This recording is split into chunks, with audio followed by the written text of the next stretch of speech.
Bonjour et bienvenue donc pour cette quatrième table ronde de la journée spéciale énergie renouvelable ici à l'incubateur d'entreprise de la fac de Perpignan. Une quatrième table ronde qui est consacrée à l'investissement vert, forcément en Occitanie, et vers la transition énergétique solidaire. Parce que investir dans les énergies vertes, c'est bien sûr un choix éthique, mais c'est aussi, il ne faut pas s'en cacher, une opportunité. Face aux enjeux de ce réchauffement climatique, le marché vert a d'ailleurs pris une place plus importante et il ne faut pas le nier. Sur le terrain, les besoins sont réels, on vient de le voir, mais aussi les questions financières sont primordiales. Nous allons donc tenter de comprendre, lors de cette table ronde, les enjeux de ces aides et de ces investissements verts. Les intervenants vont nous éclairer donc sur ces tiers investissements, sur le budget vert, on le verra avec vous, Madame Langevin, et nous éclairer donc sur ces leviers financiers de la transition énergétique. Cet après-midi, donc, pour discuter avec nous, Agnès Langevin, qui est vice-présidente de la région Occitanie, en charge de la transition écologique et énergétique, de la biodiversité, de l'économie circulaire et des déchets. Nous aurons aussi Gwenaëlle Le Graff, responsable efficacité énergétique et innovation à l'AREC Occitanie, Bertrand Rodriguez, qui est avec nous en présentiel, le directeur de CAT ENR, et enfin Joël Fournier, responsable de l'ingénierie financière de la direction du pôle de développement de la Caisse d'épargne Languedoc-Roussillon.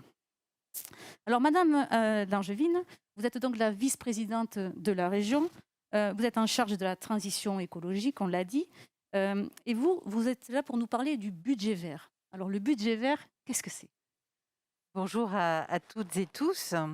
Effectivement, la région Occitanie s'est engagée dès le début du mandat, début 2016, sur une trajectoire très ambitieuse qui est celle d'être la première région à énergie positive en Europe, c'est-à-dire de couvrir l'ensemble de ses consommations d'énergie finale, les mobilités, le chauffage, le logement, les entreprises, par de la production d'énergie renouvelable ici en Occitanie. Nous avons scénarisé une trajectoire co-construite avec une centaine d'experts, d'acteurs, et qui nous a permis de mesurer finalement les marches à gravir sur le volet de l'efficacité et de la sobriété, donc de la réduction des consommations, mais aussi sur la multiplication par 3 des énergies renouvelables. Une fois qu'on a mesuré euh, finalement la marche à gravir, nous avons adapté des outils de financement, des dispositifs de subvention qui vont de l'innovation à la recherche jusqu'aux projets d'énergie participative et citoyenne, par exemple. Et nous avons également redéployer et redesigner, j'ai envie de dire, notre agence régionale de l'énergie et du climat pour là aussi accompagner avec d'autres outils financiers et d'autres véhicules des projets, toujours pareil, de territoire, des collectivités, des entreprises, des citoyens, de l'envie, de l'engagement jusqu'à l'investissement. Nous sommes désormais à la fin du mandat. Et ce qui a été très important dans cette séquence, finalement, que nous traversons de crise sanitaire, qui n'est pas étrangère, vous le savez, à une crise écologique majeure, une crise désormais sociale et économique. Donc, nous avons, plutôt que d'être dans un énième plan de relance, nous avons adopté un pacte vert, un Green New Deal qui nous permet vraiment de renforcer et surtout de mettre en cohérence, en synergie, toutes nos politiques publiques et pas uniquement celles dédiées à la transition, donc celles en matière d'aménagement de territoire, de tourisme, de développement économique, pour s'assurer que toutes ces politiques vont dans le sens d'une transition et qu'elles sont favorables au climat. Et donc l'outil que nous déployons effectivement pour évaluer l'ensemble de nos politiques, c'est-à-dire l'ensemble de nos dépenses, plus de 3 milliards d'euros, 3 milliards, 7 et quelques euros, nous avons donc décidé d'évaluer l'ensemble de nos dépenses, ligne par ligne, par rapport à leur impact sur le climat. Est-ce que ces dépenses sont favorables au climat? Est-ce qu'elles sont défavorables au climat? Ou est-ce qu'elles sont neutres ou encore à définir parce que nous n'étions pas complètement outillés pour faire ce travail? Est-ce Alors, qu'on pardon, peut... je vous coupe, Oui. mais concrètement, une dépense qui ne serait pas favorable au climat, vous allez décider de ne pas la faire? Alors, on en fait encore Mhm. des dépenses, par exemple, sur, tout ce qui est le déploiement, par exemple, des mobilités, du transport en commun.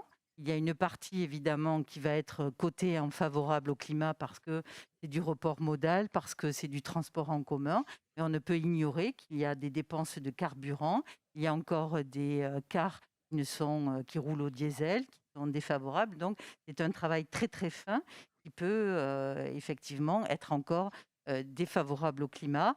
La part est minime de celles qui ont été évaluées, 4%, 26% favorables ou très favorables au climat.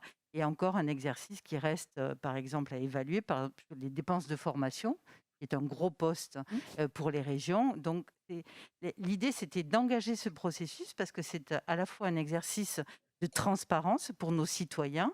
Est-ce que l'ensemble des dépenses sont favorables au climat? C'est-à-dire qu'il faut inverser et se retirer effectivement de tout ce qui est subvention à ce qui nuit au climat, ce qui finalement continue à émettre des gaz à effet de serre, par exemple, pour s'assurer que d'un côté, on ne va pas financer des ENR, mais de l'autre, continuer finalement à détruire l'environnement. Donc Et c'est un exercice de cohérence. est-ce que ça a été facile de convaincre les élus, qui sont à vos côtés? Alors, c'est plutôt l'administration, hein, parce que Mmh. c'est un lourd travail, sur un exercice budgétaire, de cette dimension. Mais ce qu'on peut, aussi, vraiment, mesurer, c'est l'appropriation. Parce que, l'idée, c'est aussi de monter en compétence pour toute, cette administration et au moment où, un chargé de mission ou un directeur va penser à telle ou telle aide, à tel ou tel critère de conditionnalité des aides, il aura déjà cette évaluation climat et donc ce souci qu'il aura intégré, de mieux appréhender aussi les impacts des politiques qu'il va proposer aux élus. Donc c'est un formidable outil de transversalité, de formation et de montée en compétences et d'appropriation aussi par les administrations. Donc c'est un exercice vraiment gagnant-gagnant. Et on en est où alors aujourd'hui? Alors on a adopté, nous sommes la première région à avoir adopté un budget vert. Donc je le rappelle, ce n'est pas uniquement les dépenses qui sont consacrées, par exemple, à la transition, mais c'est vraiment l'évaluation de toutes nos dépenses ligne par ligne, avec maintenant une démarche, puisque qui va être beaucoup plus collective avec d'autres régions de France, la région Grand Est, la Bretagne, la Réunion aussi, pour vraiment nous outiller mieux et faire cette évaluation, sur l'ensemble des dépenses et surtout mesurer l'amélioration. Que le but, c'est, évidemment qu'il n'y ait plus de dépenses défavorables au climat. Est-ce que ça va être possible ça rapidement? Ah beh, alors pour que ce soit possible aussi, ça nous oblige, quand on pense au poste des mobilités, à investir aussi de l'innovation, par exemple, au changement, de véhicules en mobilité lourde, hein. Je pense par exemple à l'hydrogène vert. Nous avons un plan ambitieux, pour, produire, distribuer et faire concilier des usages avec l'hydrogène vert. Donc on investit, pour, que, des futurs, bus, par exemple, je pense à un projet à Montpellier, puisse être neutre en carbone. Parce que le pacte vert, c'est vraiment s'aligner sur l'objectif du Green New Deal, c'est-à-dire d'atteindre la neutralité carbone en 2050. D'accord. Et ce choix de budget vert, vous permet aussi d'ouvrir de nouveaux financements et de nouvelles opportunités? Nous le savons, les exercices budgétaires 2021 et 2022 hein, vont être contraints, notamment par la perte de recettes hein, liée évidemment à la crise économique, cumulée à des dépenses qui, bien sûr, n'étaient pas prévues hein, pour être aux côtés de nos concitoyens en matière de santé, les entreprises qui souffrent, les commerçants, les artisans, donc des budgets qui vont être compliqués. Et donc de pouvoir faire cet exercice de transparence et de bien flécher ce qu'on appelle des actifs, enfin des investissements décarbonés, ça nous permet aussi d'être plus agiles et de pouvoir mobiliser des fonds. Je pense notamment à la Banque européenne du climat, qui elle aussi a ses propres trajectoires de décarbonation donc de ses actifs. Donc ça va nous permettre bien sûr d'être peut-être plus attractifs par rapport à des fonds, qui soient publics ou privés, que l'on pourra mobiliser au bénéfice vraiment des acteurs du territoire et de la région Occitanie. Alors on l'a vu là tout au long de cette journée, tous les intervenants quasiment qui sont venus ici ont cité la région, une fois parce qu'elle les soutient, financièrement, une fois parce que grâce à une structure, elle peut recevoir de l'aide du conseil. Hem, Financièrement justement, sur le volet financier, la région est aux côtés des porteurs de projets, aux côtés des citoyens qui veulent s'engager dans les ENR. À quelle hauteur? Comment ça marche? Comment la région peut aider à la fois les porteurs de projets et les citoyens à s'engager sur les énergies renouvelables? Bah, déjà par, volonté politique, hein, ça c'est quand même, le 1 la première impulsion, qui est chère à Carole Delga, la présidente de la région, mais aussi par, la mise en convergence. C'est-à-dire qu'il n'y a pas que le budget consacré aux ENR, il y a le budget innovation, le soutien aux entreprises, le soutien aux collectivités, locales. Donc c'est l'ensemble des dépenses qui doivent converger vers, cette, atténuation et surtout adaptation au changement climatique avec, et là ça a été aussi un pari que nous avons pris parce que la région n'est pas forcément, perçue comme, l'échelon de proximité naturelle, hein, avec le citoyen. Nous avons, donc, à la fois fléché des budgets participatifs, dont un qui s'appelle «Ma solution pour le climat». Nous avons, parce qu'il s'agissait pas d'être un sous-budget, nous avons, mobilisé 2 millions d'euros pour accompagner tous les citoyens, les collectifs sur des initiatives, des solutions très concrètes à l'échelle de leur espace de vie pour déployer des solutions. Donc là aussi, avec des subventions qui peuvent aller jusqu'à 150 000 euros, qui est un budget important que nous confions aux citoyens pour accélérer cette transition écologique et énergétique et d'adaptation au climat, bien sûr. J'oublie pas la biodiversité. Et là, la convention, citoyenne Occitanie aussi, qui nous a permis, finalement, de traduire des propositions, là aussi, très concrètes, hein, de citoyens dans, le pacte vert. Donc c'est toute une trajectoire qui va de l'entreprise, de la collectivité locale jusqu'aux citoyens parce que là aussi, il ne peut pas y avoir de transition, sans transition, citoyenne et démocratique, c'est très important, aux côtés, bien sûr, de la mobilisation des investissements financiers et on sait, mais je crois que Bertrand va en parler, que l'épargne citoyenne est aussi, voilà, à mobiliser, dans cette transition. Et vous, en tant qu'élu de terrain, pour revenir sur un aspect un peu plus, politique, est-ce que en tant qu'élu de terrain, vous ressentez quand même ce besoin des citoyens de s'orienter maintenant vers les énergies renouvelables? Cette envie justement, cette envie d'énergie renouvelable? Est-ce que vous la Alors sentez monter, hein, sur le territoire? Alors, ce qu'on sent, monter sur le territoire, c'est quand même, l'envie de changer de modèle de production, de consommation. Alors ça s'exprime très fortement, bien sûr, sur l'alimentation, sur le choix de produits, locaux, de produits, sains, pour, sa santé. Ça se porte aussi, beaucoup sur, les espaces naturels. On l'a vu à la sortie du confinement, il y a eu vraiment une fréquentation accrue des espaces naturels, de se reconnecter avec la nature, avec les forêts. Nous avons un plan arbre et carbone vivant qui marche aussi très, très bien. Il s'agit de planter des arbres et des haies pour justement permettre d'atténuer le réchauffement climatique. Et nous avons aussi cette même appétence, j'ai envie de dire, cette même envie qui s'exprime maintenant effectivement sur l'énergie, alors que c'était peut-être plus abstrait, hein, puisqu'on appuie sur un bouton et on a de l'énergie, c'est quelque chose de plus compliqué.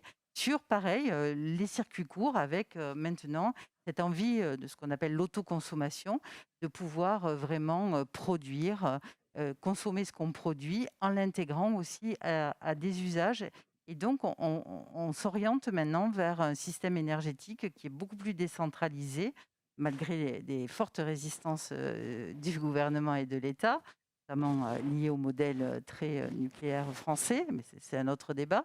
Avec, donc, un projet de territoire. Le projet énergétique, c'est un projet de territoire qui va de la production, mais aussi de la consommation et qui dit consommation, dit efficacité énergétique et donc ce grand chantier qui est celui de la rénovation des logements pour nos particuliers où là aussi, nous avons lancé depuis le 1er janvier un grand programme, des guichets uniques sur l'ensemble du territoire, 32 guichets uniques, Rénov' Occitanie pour là aussi, du premier conseil jusqu'au financement, puisque nous allons, finalement nous substituer aux banques et donc prêter aux ménages pour pouvoir rénover son logement. On a accueilli Vincent Feuillette tout à l'heure Il l'a qui nous en expliqué. a Très longuement bien. parlé. C'est l'occasion d'en reparler. Donc, Rénov Occitanie, un site internet pour trouver Voilà, effectivement les coordonnées et pouvoir se rapprocher de ce service citoyen tout nouveau. tout nouveau. D'accord. Juste, vous l'avez évoqué tout à l'heure rapidement, mais peut-être ça vaudrait le coup d'y revenir. La crise sanitaire, elle a forcément impacté les budgets des collectivités, et donc forcément celui de la région. Est-ce qu'elle ne risque pas de remettre en question cette histoire de budget vert? Est-ce qu'il n'y a pas d'autres priorités ailleurs? Alors, la crise sanitaire et la crise économique, c'est la conséquence d'une crise écologique, hein. La déforestation, le fait que quand on éradique la biodiversité, la transmission des virus des animaux vers l'homme va être de façon évidemment plus récurrente. Il y a l'impact du réchauffement climatique, on l'a vu encore hier pour la région Occitanie dans le Tarn et Garonne et dans le Tarn. Ici, la tempête Gloria, on sait maintenant le coût de l'inaction en matière de climat, sur les inondations, les épisodes extrêmes, sur la santé, bref. Donc non, il n'y a pas d'autre priorité que de s'adapter au changement climatique, d'autant plus que ça crée du bien-être et de la santé pour nos habitants. Ça crée de l'activité économique et de l'emploi. On le voit ici, nous sommes dans une université qui délivre vraiment des formations, je pense à la SUPENR ou l'ensemble des formations qui sont dispensées en matière de génie écologique. Là, l'arbre solaire, on le voit, c'est pourvoyeur d'emplois, pourvoyeur d'activité économique et avec aussi ce qu'on appelle, c'est très à la mode maintenant, la résilience. Il faut qu'on puisse adapter nos territoires et il n'y a pas d'autre urgence ou d'autre priorité que celle-ci. Très bien, merci Madame Langevin. On va Merci. enchaîner avec Monsieur Legarf, Gonaël Legarf, qui est donc le responsable efficacité énergétique et innovation à l'AREC Occitanie. Alors l'AREC, c'est l'Agence régionale énergie-climat, une agence qui est donc au service de la transition énergétique des territoires.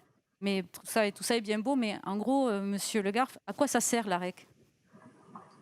Bonjour, merci de me donner la parole. Et comme vous l'avez dit, c'est une agence régionale, donc certains ici présents pourraient encore mieux en parler que moi, mais je vais prendre la main là-dessus. Donc l'AREC, Agence régionale énergie climat, c'est une agence qui a été fondée par la région, qui a une très forte présence forcément au sein de cette agence, et qui a trois grandes activités. Une première, vous en avez déjà parlé, je vais y passer peu de temps, une délégation de service public sur le sujet Rénov Occitanie. Mhm. Une deuxième On activité, peut quand même encore en parler parce que pour le coup, c'est très très bien, pratique et ça concerne beaucoup de gens. très bien. Et bien voilà, Rénov Occitanie, comme ça a déjà été évoqué, hein, l'objectif c'est une activité qui a pour but d'accompagner les particuliers. C'est un service public de la performance de l'habitat. Qui a pour objectif d'accompagner les particuliers dans la rénovation énergétique, aussi bien en apportant du conseil et des éléments techniques, en travaillant sur les audits énergétiques et des éléments de ce type qui permettent qui permettent ensuite d'aller sur une réalisation efficace et de mobiliser les dispositifs de financement et d'aide qui existent au niveau de la France. Et donc voilà, ce volet technique et qui apporte aussi un volet financier, où comme le précisait Madame Langevin, il y a tout un volet prêt et pré-relais qui peut exister pour apporter de l'avance de phase sur la partie subvention ou alors pour financer les travaux. Donc voilà, Très première bien. activité, délégation de service public sur le sujet Rénov Occitanie. Une deuxième activité d'études, donc, qui a pour objectif d'accompagner les porteurs de projets, alors très fortement les collectivités, mais il y a quand même une ouverture là-dessus, sur les différents porteurs de projets qui sont des personnes morales, hein, pour bien scinder avec la partie particulier. Donc accompagner dans les études sur les volets énergétiques, donc aussi bien sur le volet financier, juridique que technique. D'accord. Voilà, permettre au projet de se faire. Et le dernier volet, qui n'est pas des moindres, une activité d'investissement sur justement l'investissement dans les énergies renouvelables, l'efficacité énergétique et l'innovation en lien avec l'énergie. Donc voilà, une activité d'investissement en direct en porteur de projet, donc c'est de la prise de participation en montage de sociétés de projet, on y reviendra sûrement un peu plus tard. une activité d'étude en accompagnement des porteurs de projets et une activité donc de délégation de services publics de la région. Il y a deux structures, peut-être pour juste comprendre. Hein. Il y a une activité, une structure qui est entièrement ou quasiment entièrement portée par la région, qui est une structure qui travaille au profit uniquement des collectivités.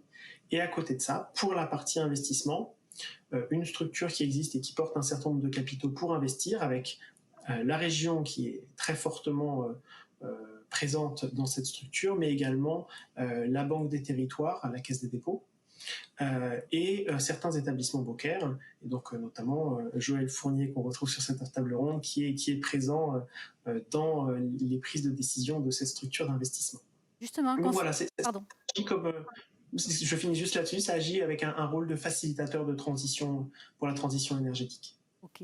Concernant l'investissement, comment vous agissez? Quels sont les leviers que vous proposez et à qui? Alors, concernant l'investissement, l'objectif, c'est que l'AREC ne sera pas le porteur de projet principal. On ne sera jamais l'acteur qui fera de A à Z avec tout le volet technique qui sera apporté. Donc voilà, on n'aura pas ce rôle-là de porteur de projet principal. Par contre, à côté de ça, on est là pour permettre aux acteurs qui souhaitent faire et qui ont du foncier disponible de faire, qui ont la matière première, on va dire, hein, pour avancer. On va être là pour proposer un rôle d'investisseur avec des porteurs techniques.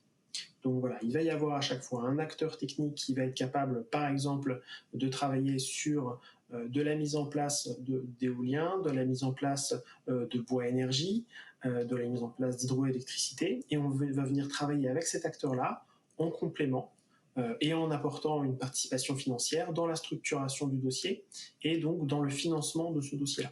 Justement, les porteurs de projets, quand ils investissent à hauteur de quel pourcentage? En fait, sur combien de pourcentage d'aide peuvent-ils compter?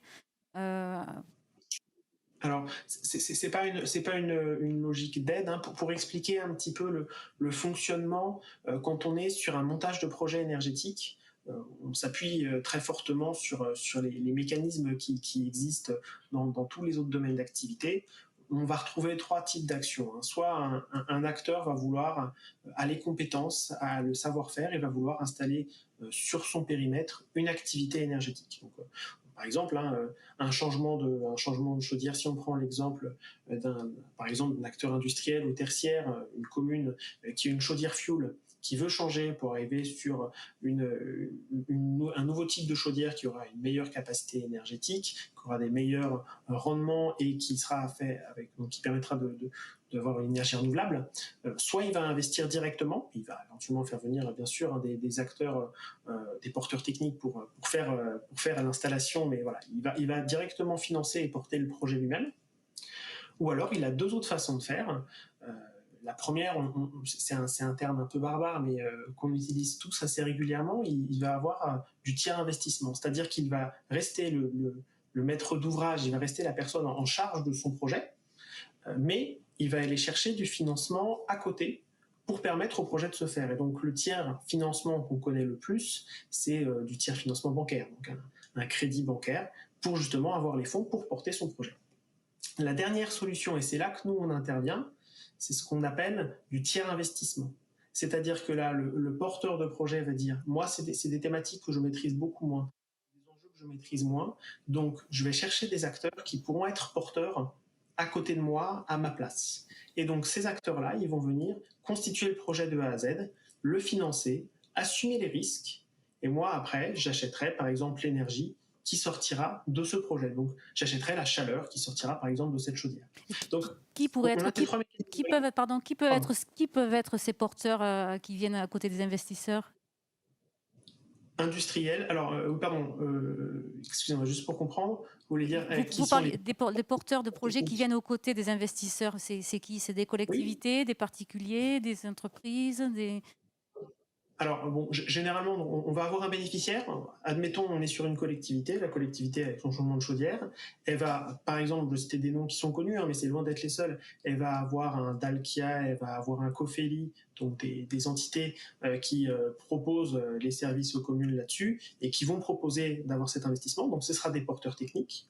Et l'objectif, c'est d'apporter une prise de participation dans ce montage-là par la REC avec un rôle de tiers de confiance pour les communes pour assurer que le projet puisse se faire dans la bonne façon et apporter également une part du financement pour que le projet se fasse, donc avoir un côté parfois décisif pour que les projets puissent se mettre en place, parce que les porteurs de projets ne voudront pas forcément investir la totalité des montants. D'accord. L'investissement vert, c'est en fait, vous me disiez, consiste à faire coexister la finance et l'économie. Est-ce que vous pouvez nous expliquer un petit peu ce que vous entendez par là? Oui, tout à fait. Alors, bon, déjà, hein, le terme investissement vert, la complexité, c'est qu'il n'y a pas une définition formelle stricte qui en existe et qui est partagée par tous. On y met un certain nombre de termes. Et moi, d'avance, désolé, j'ai un prisme énergie, donc je vois ce côté-là énergie et je maîtrise beaucoup moins les autres sujets autour de l'investissement vert. Pour autant, ce que je peux remarquer, c'est que dès qu'on est sur des enjeux d'investissement vert, on fait coexister deux mots. Le premier, c'est le mot finance, avec les logiques de financement, d'apporter des fonds, d'apporter de l'argent, et le mot économie qui vient dans son origine étymologique de l'administration de la maison et qui apporte une dimension différente, une dimension de ressources. Et c'est là où on voit la différence, c'est qu'en soi, l'argent, c'est une ressource, mais un certain nombre de projets se font en regardant, en observant un sujet de rentabilité financière. L'objectif sur l'investissement vert, du moins vu du prisme que j'ai, c'est d'être capable d'intégrer une notion de rentabilité économique, donc d'intégrer d'autres notions de ressources que uniquement le financier. Voilà, donc des enjeux carbone, des enjeux énergétiques, des enjeux plus complexes à appréhender de mon point de vue, mais des enjeux de biodiversité, d'emploi, de local. Et voilà, c'est d'être capable de faire coexister ces deux thématiques et de ne pas s'intéresser que à la partie financière, mais d'avoir un bilan rentable sur ces ressources complémentaires. Aujourd'hui, quand même, il semble que la plupart des porteurs de projets soient d'abord mobilisés sur l'énergie verte, enfin, sur une volonté éthique, moins d'investir dans quelque chose de rentable. C'est toujours la complexité, c'est que un projet qui est extrêmement vertueux, mais qui a une rentabilité financière limitée, aura toujours peu de porteurs qui se proposeront pour mener à bien ce projet.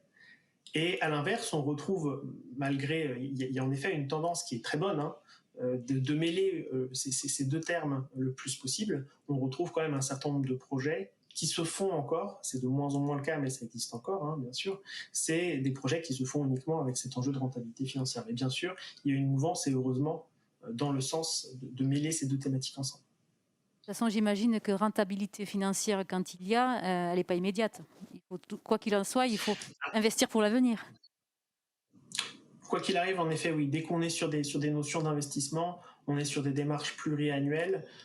Typiquement, quand on regarde les modèles étudiés par la REC, on est sur des enjeux qui dépassent souvent largement les horizons 15 ans, qui peuvent aller jusqu'à des horizons 30 ans. De façon générale, dans les modèles financiers, et donc là, on se raccroche à l'existant pour que les projets puissent aller au bout, on retrouve rarement des projets sur lesquels on a cette capacité à voir plus que 30 ans. Pour autant, voilà, on essaye d'aller le plus loin possible en termes de vision là-dessus. En effet, c'est un investissement long terme qui doit permettre, en effet, au long terme, d'avoir un impact économique pertinent. Et comment faire pour ces porteurs de projets pour mobiliser des fonds? Comment peuvent-ils faire? Alors, pour mobiliser les fonds, au final, voilà, je vous donnais les trois exemples. Hein. Un acteur fait lui-même avec ses propres fonds. Il va chercher, sinon, du financement avec cette logique de tiers financement, ou alors il va avoir des acteurs qui vont venir faire du tiers investissement, et ce tiers investissement sera souvent lié à une démarche contractuelle et une notion de contrepartie. je redonnais l'exemple, hein, un changement de chaudière ou un portage de toute une logique de chaudière ou de production de chaleur. En face, la condition souvent pour que des actes comme ça se fassent en tiers investissement va être qu'il y ait un achat de cette chaleur par la commune qui utilisera le service. Donc, pour réussir à profiter de fonds, bien sûr, il y a des démarches de subvention qui existent, il y a des éléments bien sûr dans ce sens, mais on retrouve un acteur qui est quand même malgré tout central. C'est un acteur, je veux dire, une ressource, c'est la mobilisation la mobilisation de l'épargne dans un sens général, et où l'établissement bancaire a une part qui est quand même très importante. Pour vous donner des exemples sur les projets qu'on voit passer très régulièrement et sur lesquels on travaille au sein de l'activité d'investissement de la REC, si on prend un exemple d'un investissement autour de 1 million d'euros, les acteurs qui viennent prendre du capital social, qui viennent monter l'activité en tiers investissement, vont apporter environ 20% des fonds, donc environ 200 000 euros. Et l'établissement bancaire va souvent apporter un apport autour des 80%. Donc voilà, on retrouve une présence très forte de cette mobilisation d'épargne et de cette mobilisation de fonctionnement de dette, que ce soit avec du financement citoyen, que ce soit avec de la partie bancaire. Mais voilà, on retrouve vraiment ces logiques-là. Et ensuite, eh bien, pour réussir à monter des projets, donc s'il y a une démarche de tiers financement, on trouve les ratios tels qu'évoqués. S'il y a une démarche de tiers investissement, donc un porteur qui vient porter le projet à la place d'eux, la logique contractuelle est essentielle, et au final, on est dans un monde un peu particulier où à chaque fois qu'on veut mettre en place un actif énergétique avec cette logique-là, on vient créer une société qui existera pendant une durée déterminée, qui viendra porter un actif énergétique, qui viendra prendre une dette, qui prendra des capitaux venant de porteurs de projets, et qui n'existera que s'il a en face une démarche contractuelle pour qu'il y ait un achat de l'énergie produit dans le projet. Donc voilà, c'est une logique assez particulière dans le monde de l'énergie, mais on fonctionne avec les outils et les démarches qui se sont propagées sur cette thématique. Alors, pour conclure, est-ce que vous pourriez nous dire pourquoi il faut investir dans les énergies vertes? On te piège. Quelles sont les bonnes raisons? Non, mais il n'y a pas de... La question serait plutôt pourquoi on ne le fait pas. C'est-à-dire que c'est essentiel de le faire. C'est essentiel d'avancer dans ce sens-là. Donc, il faut le faire. Et là-dessus, il n'y a pas de question à se poser sur pourquoi le faire. Je pense que la limite est plutôt pourquoi est-ce qu'actuellement on ne le fait pas assez. Je retourne un petit peu la question, mais on est plutôt là-dessus. Je vais essayer, si ça vous va, de vous donner quelques chiffres. En France, avec les données d'I4CE, donc Institute for Climate Economics, il y avait historiquement une branche recherche et climat au sein de la Caisse des dépôts, qui s'est scindée en une activité recherche et qui a récupéré ses activités d'investissement. Donc I4CE, l'activité de recherche, sur la partie financement et carbone et climat. Il y a un besoin d'environ 60 milliards d'euros d'investissement dans les énergies renouvelables et dans les démarches, dans les infrastructures énergétiques en France, donc nécessaires jusqu'à 2030-2040 pour atteindre des objectifs pertinents en termes de réduction d'émissions de gaz à effet de serre et de réduction de consommation énergétique. À l'échelle du monde, c'est environ 14 trillions d'euros par an. Je reviens sur les 60 milliards en France. On est à peu près en termes de dépenses d'investissement sur ce segment-là, et donc encore une fois, le panorama des énergies climat, des financements climat, fait par I4CE, on est environ à 30 milliards d'euros d'investis tous les ans. Donc on est à la moitié du chemin. Il reste encore des choses à faire. Hein. On l'a commencé quand, le chemin? Vous dites on est à la moitié. Le chemin, alors, à quel moment est-ce qu'on l'a commencé? Je ne peux pas vous dire à quel moment est-ce qu'on a commencé à regarder la démarche de souvenir les recherches d'I4CE ou le travail d'I4CE. Il a commencé autour de 2014, 2015. Il faudrait vérifier, je ne peux pas vous dire de choses très très sûres là-dessus. La question pourrait se poser de est-ce qu'il y a suffisamment d'argent pour faire ça, hein. Donc on rappelle, on est à 30 milliards, il faudrait être à 60 milliards. Si on regarde l'épargne des Français, donc de l'argent en soi disponible, on est à 2,5 trillions d'euros disponibles. Donc de l'argent qui existe je parle juste des faits d'existence, et qui pourraient être mobilisés sur le principe, il y en a. Il y en a suffisamment. Malheureusement, tout l'enjeu, c'est de réussir à avoir les conditions pour que d'un point de vue financier, on puisse s'y retrouver, c'est d'avoir les porteurs de projets et c'est voilà, de réussir à trouver toutes les conditions pour que les projets puissent se faire. Il y a un rôle que prend à bras le corps la région dans ce sens-là. Nous, on essaye de jouer une part là-dedans pour être avec les porteurs de projets et permettre aux projets de se démultiplier. Pour autant, la complexité, je pense, est à chaque fois d'être capable d'avoir des porteurs pour avancer sur la thématique et de trouver les bonnes conditions pour que chaque projet au cas par cas puisse se faire. Il faut continuer à convaincre donc. Exactement, il faut continuer l'action, il faut continuer à convaincre et on fait tout notre possible pour aller dans ce sens-là. Très bien. Merci, merci Monsieur Le Garff. On va maintenant se tourner vers Bertrand Rodriguez qui est avec nous ici à Perpignan. Bertrand Rodriguez, vous êtes le directeur de CAT-ENR. CAT-ENR, donc une coopérative d'énergie participative ici dans les PO. Elle a été créée en 2014.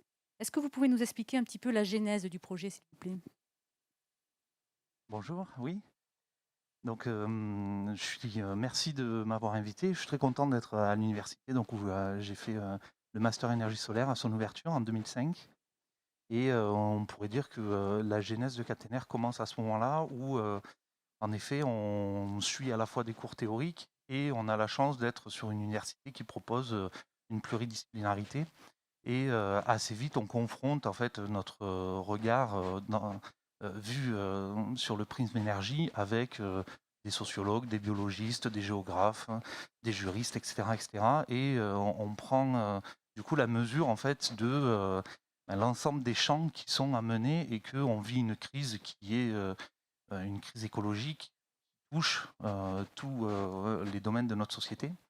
Et donc on crée une association en 2006 qui s'appelle Énergie citoyenne à l'université de Perpignan, qui dans un premier temps est là pour fédérer la promotion, pour travailler sur les pratiques environnementales de l'université, de dire que les usagers pourraient participer aussi aux réflexions, pourraient agir pour le recyclage, pour etc., etc., dans leur métier au quotidien.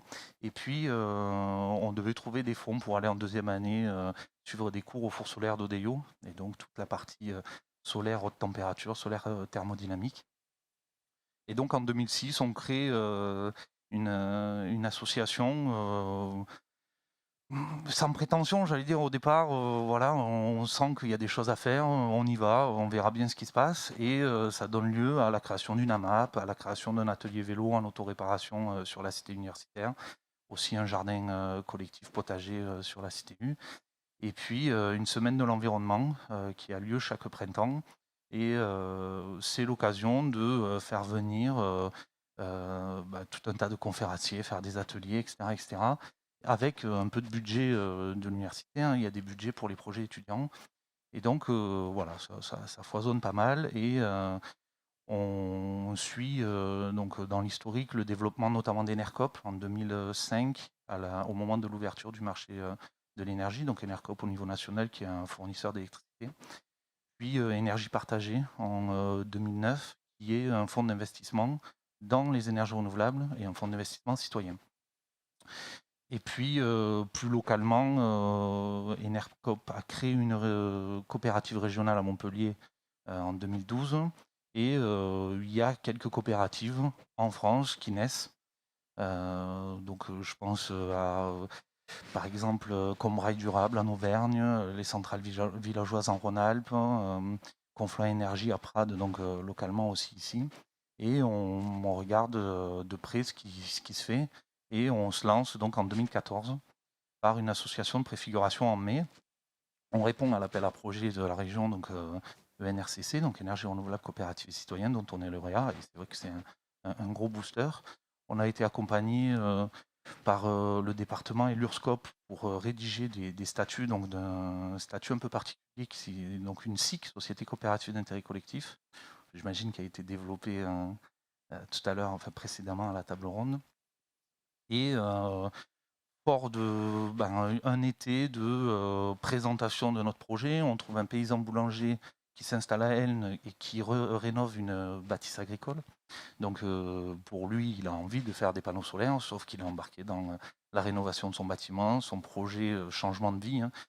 C'est quelqu'un qui était géotechnicien à la RATP à Paris, voilà, avec une vie de famille, etc. Et donc il ne peut pas se sentir de porter à la fois l'investissement, l'aspect administratif, le raccordement, le tarif d'achat, quel installateur, quel panneau, quel onduleur, etc., etc. Et il se dit, mais je ne peux pas faire face à tout ça, en fait, je ne saurais pas faire les bons choix.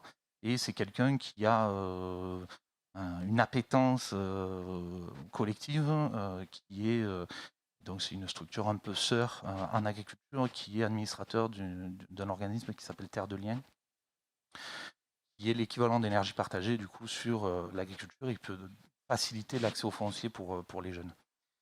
Et donc, fort de tout ça, 6 mois plus tard, donc on passe l'association de préfiguration en coopérative, donc en SIC, pour de la production d'énergie renouvelable sur le territoire. Et vous avez aidé ce fameux boulanger à monter son projet? Et oui, on a en effet fait une installation qui est en fonctionnement depuis 2015. Donc vous l'avez accompagné sur quel volet, vous? Alors, l'idée là de la coopérative, c'est d'être le porteur de projet. D'accord. Donc, on est pilote et à la manœuvre, donc ça veut dire qu'on est maître d'ouvrage de l'opération. On peut donc louer l'occupation du toit au propriétaire Mhm. qui en devient bénéficiaire. Et on crée pour l'ensemble de nos projets, alors on peut l'appeler comité territorial, comité pilotage, etc. Mais un groupe qui va porter ensemble et donc qui va réfléchir à l'ensemble des questions qui sont à se poser lors d'un projet. Alors, je ne sais pas combien vous étiez au début quand vous dites on. Oui, Aujourd'hui, je vois que 274 sociétaires, c'est ça? oui. Comment vous avez réussi à fédérer autant de monde finalement en peu de temps, en quelques années? Alors, on était une cinquantaine au départ. C'est vrai qu'on a fait 2 projets, dans les 2 premiers projets qu'on a fait, sont des projets avec des agriculteurs. Donc ça a été beaucoup, et pour chaque projet on peut le retrouver, mais autour du bénéficiaire, on s'appuie sur ses clients, ses partenaires, ses fournisseurs et c'est l'occasion de tisser des liens un peu plus étroits en se disant que, ce que nous consommons, on en est aussi propriétaire, garant et que, on a permis donc une amélioration, un épanouissement, une facilité dans l'activité. D'accord. Et Et donc, pour être sociétaire, il faut investir? alors oui, tout à fait. Donc, on a 2 outils principaux d'investissement. Le premier, pour être donc associé, et donc dans une coopérative, on dit sociétaire de la coopérative, on prend une part sociale. Donc c'est, on va dire, le ticket d'entrée minimum qui est à 100 euros. Donc une part sociale qui a l'avantage d'être fixe et qui est nominative. C'est-à-dire que Pierre ne peut pas la vendre à Jacques, etc. Donc il n'y a pas de... le terme m'échappe, mais de spéculation possible Mhm. sur ces parts sociales. Et c'est voilà, donc une entrée à l'Assemblée générale pour pouvoir décider les grandes orientations de la coopérative et éventuellement être plus actif. Ensuite, on a notamment un groupe d'une quinzaine d'ambassadeurs qui font émerger des projets, qui en parlent à leur entourage, qui sont là pour tenir des stands, pour pouvoir diffuser les informations quand on fait un projet. Et l'autre outil que nous utilisons s'appelle un compte courant d'associé, donc c'est un terme comptable. Ça se rapproche fortement d'un plan. Et donc, ça a l'avantage en fait de sécuriser l'investissement des sociétaires. C'est-à-dire que à l'établissement du plan, c'est une convention dans laquelle il y a une durée, il y a un taux fixe de rémunération de l'investissement. Et tout ça, on peut le faire grâce au contrat d'achat que nous avons dans une installation de production d'énergie renouvelable pendant 20 ans, par exemple sur le solaire, 15 ans pour l'éolien, on a un tarif d'achat et donc la garantie qu'on aura un acheteur obligé qui va nous acheter l'ensemble de l'électricité à un tarif prédéterminé pendant 20 ans qui suit les cours de l'INSEE. Donc c'est du billard entre guillemets, c'est-à-dire qu'en fait c'est tellement sûr que du coup on se permet de pouvoir le proposer à la population grand public qui n'est Mmh. pas outillé a priori à pouvoir faire une expertise comptable, une expertise entrepreneuriale d'un projet. Euh, voilà, donc c'est l'outil donc compte courant d'associés qu'on privilégie. Aujourd'hui. Et ça rapporte combien? Alors là, on a 4 formules, c'est entre 2,3 et 3% brut, et il y a 30% de flat tax sur les intérêts comme pour des dividendes. D'accord. Et même question qu'aux précédents intervenants, avec la crise sanitaire et le besoin de relocalisation, est-ce que vous avez le sentiment que les personnes ont envie d'investir dans des projets plus proches de chez eux, plus locaux et forcément plus respectueux de l'environnement? Est-ce que Alors, vous avez senti cette tendance? ouais, il y a quelques chiffres, ça rejoint un petit peu les chiffres que donnait Gwen, mais il y a quelques chiffres qui permettent de comprendre l'enjeu le chantier auquel on a à faire face. Mais il faut savoir que donc aujourd'hui, les Pyrénées-Orientales produisent à peu près 20% de leur énergie. 80% que nous importons, c'est environ 2 millions d'euros par jour. De Donc perdu. 700 millions d'euros à l'année qui quittent le département pour acheter de l'énergie, donc outre département, souvent polluante de plus. Et donc on se dit qu'avec en fait le développement des énergies renouvelables, qui plus est investi par des citoyens, donc ces bénéfices vont rester aussi sur le territoire. Donc il y a vraiment un enjeu fort là-dessus. Un chiffre aussi, c'est qu'un Français moyen émet plus de gaz à effet de serre par son épargne que par ses activités. Comment il fait ça? Donc, autrement dit, un Français moyen, il émet 10 tonnes de gaz à effet de serre, équivalent CO2, pour se nourrir, se déplacer, se loger. Son épargne en émet 15 tonnes. Donc il y a vraiment une nécessité de questionner l'épargne. À quoi sert-elle? Est-ce qu'elle sert à l'économie réelle? Est-ce qu'elle sert à développer les activités qui me sont proches? Est-ce qu'elle sert à développer des choses qui vont contribuer au combat climatique? Est-ce que voilà. Donc, je pense qu'il y a une vraie réflexion dans la population autour de l'épargne. On le voit depuis l'explosion du financement participatif sur tous les aspects, que ce soit en énergie renouvelable ou pas. Et donc, l'effet de la crise, je pense que pendant la première crise, des gens ont eu le temps, connaissant l'activité que nous faisions, etc. Donc, on a eu pas mal de gens pendant le premier confinement qui, en fait, ont pu se poser et se dire ah, bon, mais où j'en suis de mon épargne. Enfin, voilà, des questions qui sont peut-être difficiles à se poser quand on est dans l'emballement de la vie quotidienne. Donc, voilà, sur cet aspect d'épargne, on a eu un petit peu de décalage du fait de les études que nous menons, de faire développer et avancer nos projets. Mais on a une économie particulière sur les installations qui sont déjà là. Le soleil a continué de briller, donc en termes de chiffre d'affaires, il n'y a pas eu de conséquences. Très bien. Aujourd'hui, KTNR soutient combien de projets? Alors aujourd'hui, on a une quinzaine de projets en exploitation, principalement principalement des toitures photovoltaïques sur des bâtiments communaux, sur des bâtiments de paysans, sur des bâtiments d'artisans. Et donc avec toujours cette volonté de questionner l'activité et l'énergie qui est produite et à quoi va servir cette énergie. Et on a une quarantaine, cinquantaine de projets en études. On a notamment un projet, on a un marché, un partenariat avec la métropole de Perpignan, où on est mandaté pour faire émerger des projets sur le territoire. Donc, c'est-à-dire qu'on rencontre beaucoup de communes, et notamment pas mal de communes qui ont pu peut-être prendre la mesure pendant les dernières municipales, où c'était un sujet récurrent pendant les campagnes. Et il y a peut-être une portée plus facile en début de mandat qu'en fin de mandat. Donc il y a pas mal de collectivités qui sont intéressées par ces sujets. Et donc ça peut être de la toiture photovoltaïque, mais aussi on a fort des premières installations où on a testé l'innovation sociale que de faire en mode coopératif le développement de projets. Et on a du coup une ouverture vers d'autres projets, que ce soit d'hydroélectricité par exemple, d'ombrières parking, d'éolien. Voilà, donc, Un gros projet éolien, je crois, j'ai cru comprendre. Alors, en effet, on a, depuis 2 ans maintenant, on est embarqué sur un projet éolien à la demande de 2 communes, donc sur, les communes de Bagnols-des-Aspres et Brouillat, là en plaine. Et ce sont, 2 communes qui ont, eu, un démarchage de développeurs qui ont eu une opportunité de, voir ce que pouvait, produire un projet éolien.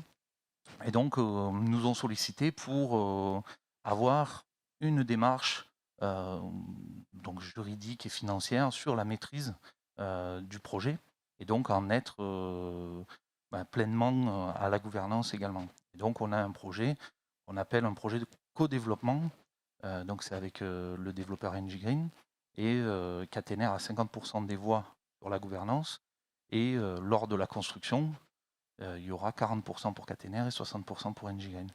Donc c'est la définition là de ce qu'on appelle un projet coopératif et citoyen, c'est-à-dire que principalement l'objet qui nous rassemble, c'est que ces projets soient portés par le territoire, coportés également, et qu'il y ait bien voilà, cette gouvernance partagée. Et est-ce que vous appelez de nouveaux sociétaires à vous rejoindre?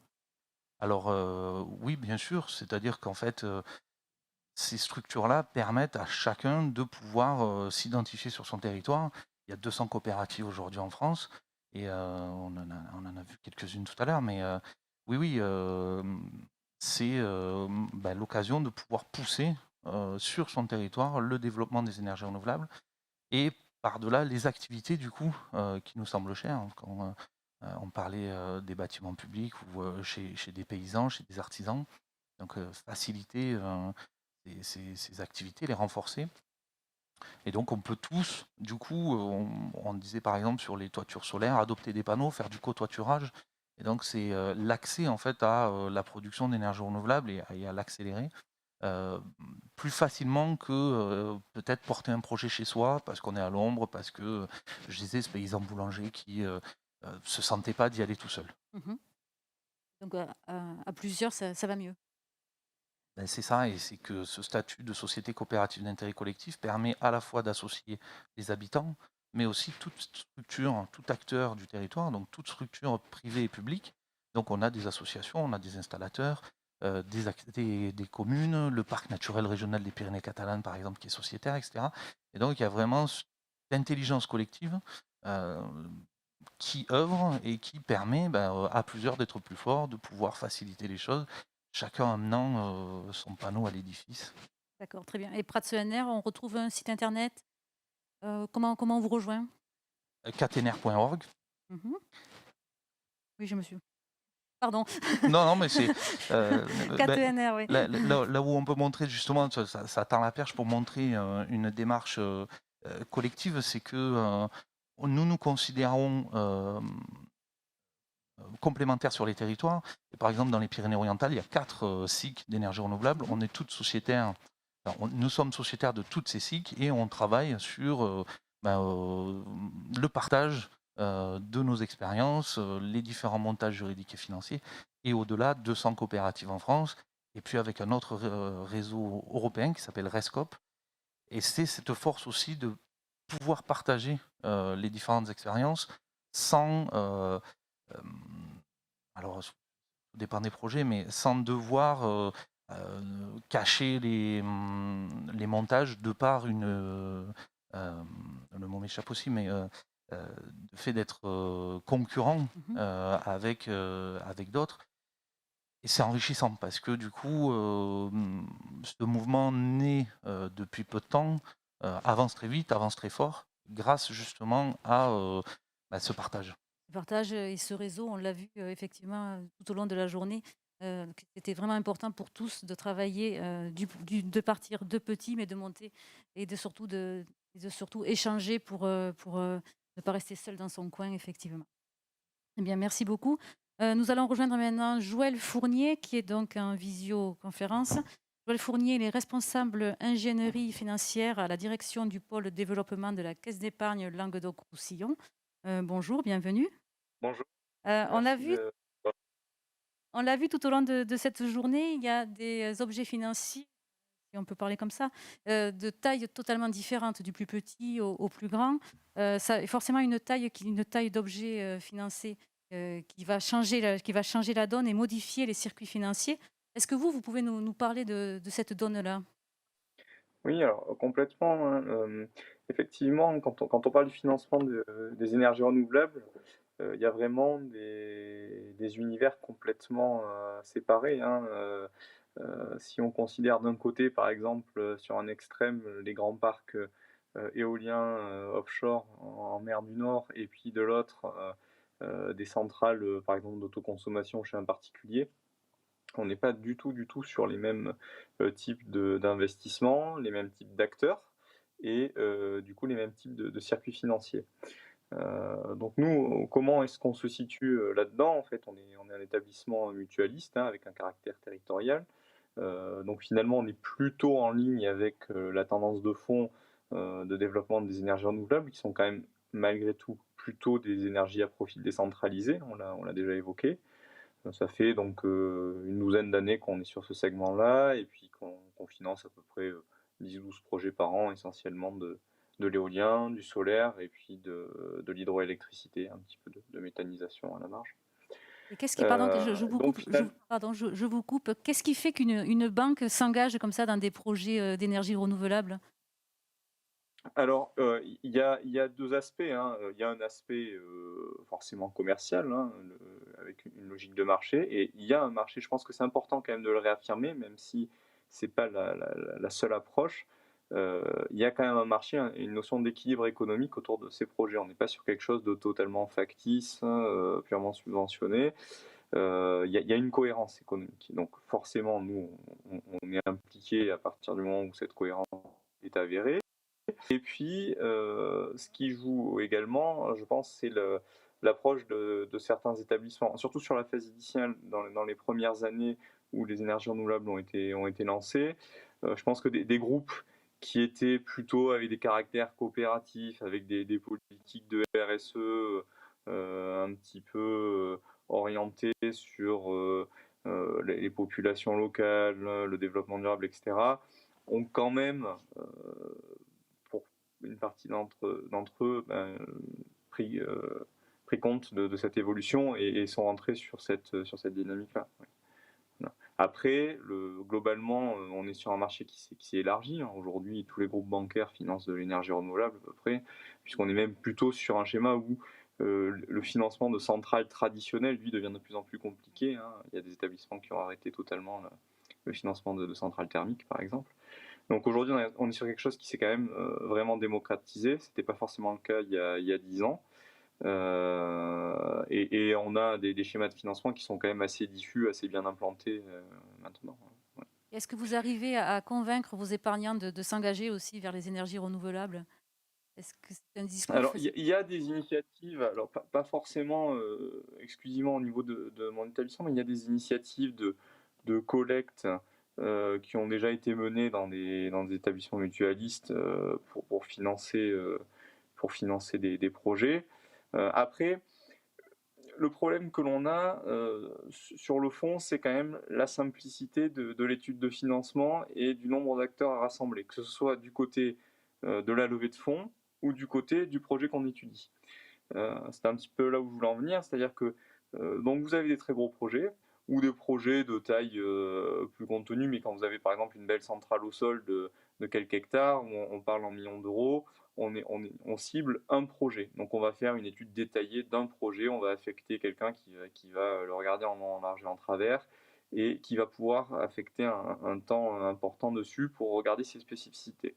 Donc là, je dirais que c'est relativement simple parce qu'on peut prendre le temps d'étudier le dossier.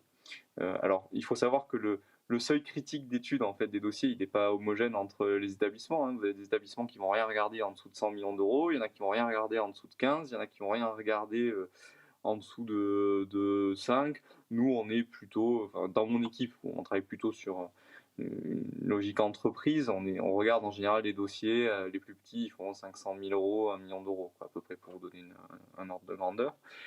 Mais ce qu'il ne faut pas oublier, c'est qu'il n'y a pas que des dossiers de cette taille-là. Il y a aussi beaucoup de petits projets diffus Et ça va aller en croissant, hein, notamment avec l'essor de l'autoconsommation sur les toitures des particuliers, par exemple. Et en fait, ça va être aussi un nouveau défi pour le secteur financier, arriver à financer des initiatives de petite taille, diffuses, et qui vont se multiplier, hein. C'est un peu le sens de l'histoire. Autre défi aussi que l'on rencontre, donc c'est des sujets de gouvernance. C'est-à-dire que quand vous financez sur un schéma classique une entreprise type PME, structurée comme une PME, c'est ce qu'on finance traditionnellement, qu'on parle d'énergie renouvelable ou pas. Quand vous vous retrouvez sur des schémas plus complexes, c'est pas toujours facile pour un établissement bancaire de les appréhender. Donc petit à petit, il a fallu au fil du temps qu'on apprenne à travailler avec des SEM, avec des schémas coopératifs, avec des financeurs participatifs, etc. Et il y a eu une complexité de plus en plus importante sur ces dossiers, en termes de gouvernance également. Voilà, donc vous avez des circuits de financement qui sont assez diversifiés. Il y a eu d'autres exemples, hein, qui ont été évoqués. Donc il y a des outils de financement, fonds propres, dette, etc. Mais même au sein de la dette, du financement bancaire, vous avez les banques de financement à très grande échelle qui sont présentes, et puis vous allez avoir des établissements comme nous qui vont couvrir plutôt le bas du spectre, mais qui est très vivace en fait, hein, en termes de production de projets. Voilà. Bien. Et typiquement, donc moi je vous parle de la partie entreprise, mais vous avez aussi le financement des installations pour les particuliers. Et donc là, on est plutôt sur une logique quand même d'appréhension globale de la situation du particulier, de financement moins peut-être ciblé sur la centrale ou le projet, mais plus sur les revenus du particulier dans ce cas-là. Mais il peut y avoir par exemple des offres bonifiées, ou des enveloppes dédiées sur certains types de financement. Voilà, c'est assez hétéroclite en fait, dans ce Ouais. que l'on retrouve. En fait, les financeurs que vous êtes doivent apprendre à s'adapter, pour rester dans le coup, doivent s'adapter en permanence.